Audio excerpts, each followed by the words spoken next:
Okay, HadesOmega here. So it's the next day, and I'm gonna go and finish working on this this hub here. Changing the bearings on the front wheel. So hopefully it'll be not bad and going easily. So let me see here. All right, so I put it on a piece of plastic so it doesn't get all mar up the hub. So I went ahead and got the little claw thing for my bearing puller here. It's actually, this is the one I used for the rear wheel. So actually the back wheel is different.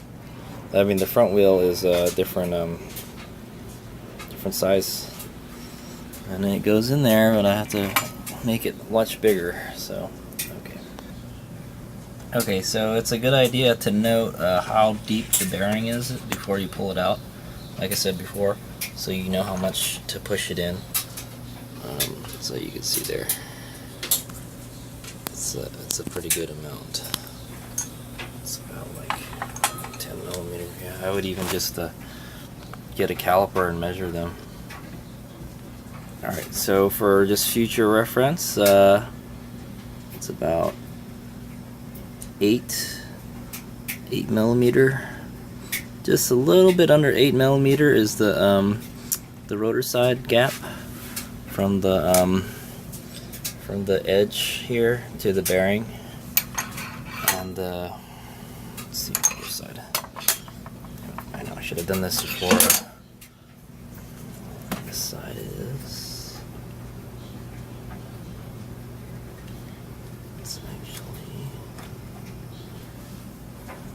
this side is about the same. This one is 7 millimeters. So the other one is just under 8, and this one is 7 millimeters.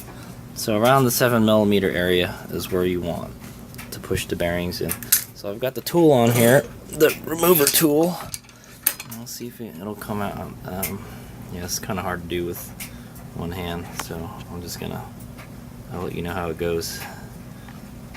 If it's being stubborn, you can probably use a heat gun to help take it out.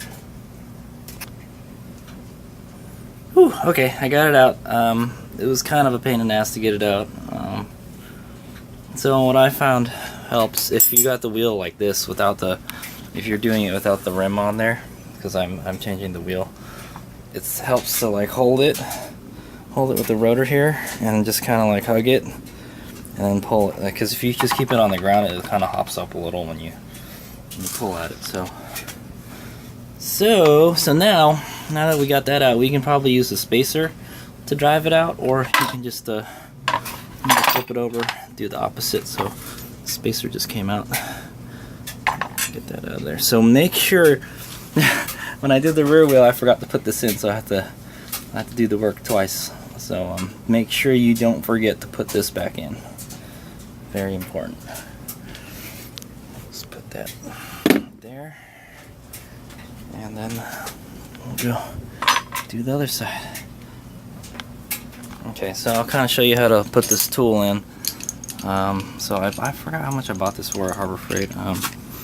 It's not uber cheap, and it's definitely if you do like a couple bearings, it definitely pays for itself off. And then so basically you just stick it in there. You find the right claw. So like I said, this claw is actually smaller than the one for the rear one. So the rear has a bigger axle. This is good. You don't need a bigger axle on the front. And then just get this one uses a 19, so I'm using a little adjustable on the 19 here. And then when you tighten the top portion here, the claw spreads, and then it kind of grabs onto the bearing, and you just pull it. That's how it works. Alright, I almost got it here. I'll show you the last couple whacks. This one is a little bit stubborn. That's kind of crooked now. Boom. And it's out of there. There you go. So, let's go take a look at the bearing. Uh-oh. Okay, so I kind of messed up my tool here. So you see that? That's not supposed to be like that. It's supposed to be just together, and it's not. So what I did wrong was I pushed the tool in all the way, and then I expanded it, and it didn't touch. It's supposed to pull on the claws here, but it was actually pulling on this section right here. So, and then it kind of disfigured it. Like this one got really bent. So if I want to use this again, I'm gonna have to push these claws in, unless I can find a way to bend the claws back the way they were before. Here's the bearings. They're actually fine. They roll nice and smoothly, and they don't have a lot of play, so they're actually still good. But I change them anyways for preventative maintenance. Okay, so I kind of fixed it a little bit. It's still a little crooked, but so what I did is I tightened it until the claws opened up a little bit, and then I got some pliers and I just squeezed them, and it kind of got back to the way it was. So hopefully I won't be needing that unless I mess up again. So I'll put that back. So now, if you remember last night, I put some bearings in my freezer here. So they should be good and cold now. They should just slip right in, hopefully. But just to double check and make sure, I'm gonna go use my heat gun here, heat up the hub, and I will see, is there any grease in here? I'll add a little bit of grease in there, just a little bit, so it slides in a little better.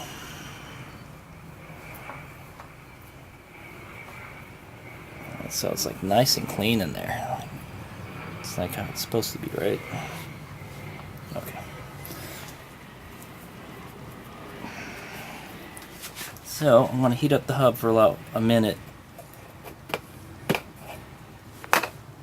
I'll speed this up on the video. Actually, before that, let me go get a socket. Okay. So fortunately for me, I have a 24 millimeter, and it'll fit over the edge of the bearing like so. So that's perfect. So hopefully it fits in there too. Okay, yeah, this is perfect. So 24 millimeter is enough to drive the bearing. I think the back I couldn't do that because the bearings were they're like uber big on the back. You need the right socket. And 24 is about the biggest size that I got. So let me make sure I got my hammer. So as you can see here, I'm making sure just in case the bearing doesn't go in nicely, I have a way to drive it in. To drive it home. So is this hot already? It's pretty warm already. Okay, so now I got my tools, the socket, and the hammer, just in case it doesn't go in all the way, or I'm not happy with how far it went. So remember, it went in about 7 millimeters. I mean, from the top, 7 millimeters.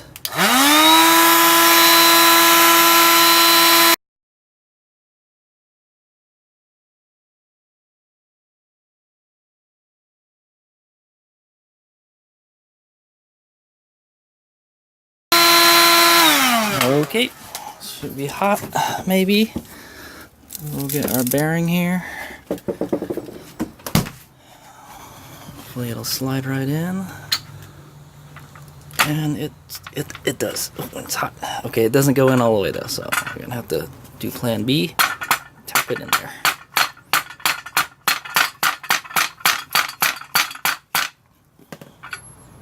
There you go. It's in there.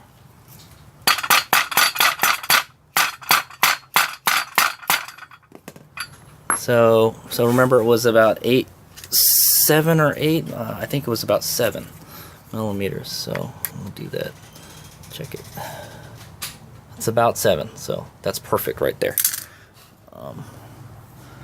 Yeah. So there it goes. So you can see it came in. It got hung up on the little ears here for the speedo gear, and then it just slipped in. And then I was like, uh-oh, well, it's not going anymore. So it didn't go in straight is the problem. So alright, so let's go flip it over. We'll do the other side. Now, like I said, don't forget to put your spacer in. There you go. So that goes in. And then we'll go heat this side up for another minute or two.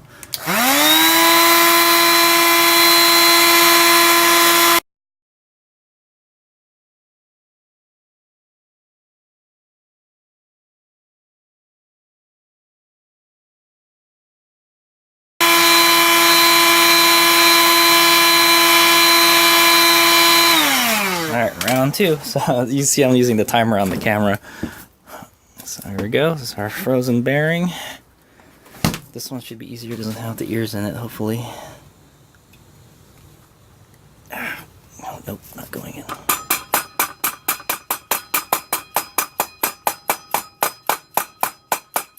Okay, as you can see, my plan did not work. So now I'll have to press the bearing in.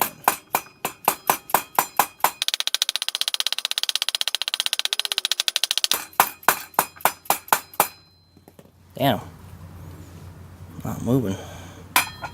Alright. Oh.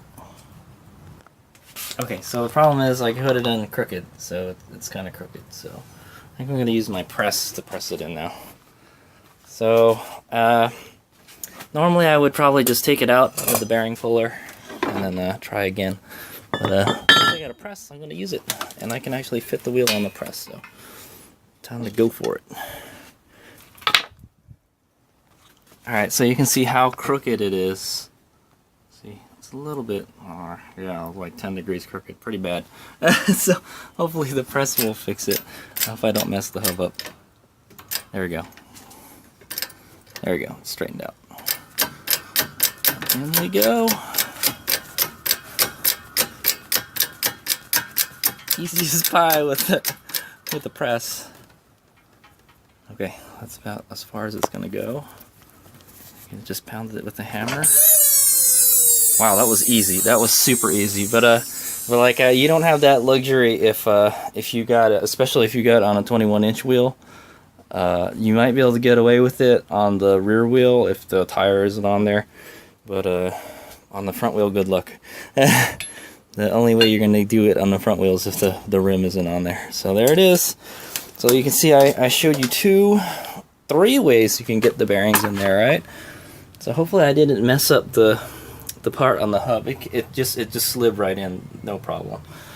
When I use the press, definitely press comes in handy. I get my money's worth out of that guy, sort of. So you can see here, should be about 8 mil. Ooh, it's a little less. I remember it was 8. So maybe I gotta push it in some more. Maybe, sort of, kinda. Yeah. Oh, this is 6 too. Yeah, I may need to go in a little more. But that's where I wanted to stop, so I don't know. So maybe I may press it in a little more. But for the most part, it's done. Oh yeah, and then we still have to put the seal in. So after, let me see if I can get this to go in a little more. Okay, so I went and did it again, and I actually did feel it move a little bit. So it's about a little more than 7 now.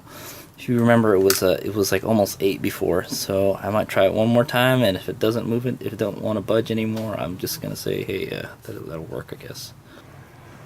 Okay, so I stuck it on the press, and it didn't really budge that much. It's still about 7 millimeters, so I'd say that's fine. Maybe the bearing is a little bigger than the other one. I don't know.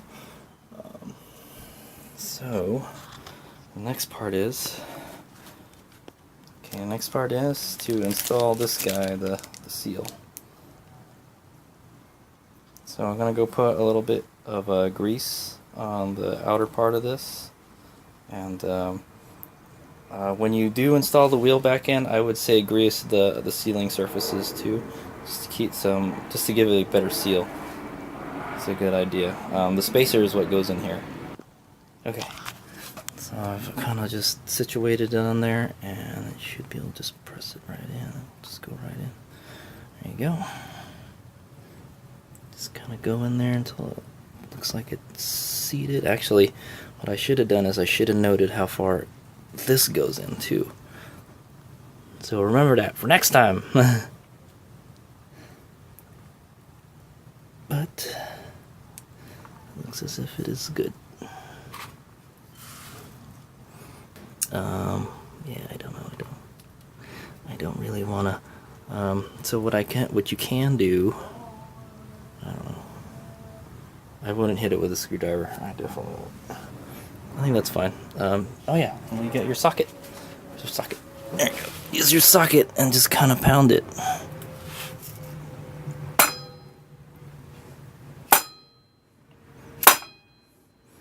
just to double check, you know, so it's flush. So right now it's flush, so I think it's fine. Actually, I have the luxury of checking another wheel too, so for reference. So as you can see, it actually sticks. Oh, yeah, it's like opposite. It actually sticks out a little bit. Okay. So there you go. It's done. I don't know if it's supposed to go in this way or the other way. That's weird. It definitely looks like it goes this way. Yeah, because the spacer is supposed to seal on this portion right here. Alright, HadesOmega out. So there you go, mission accomplished.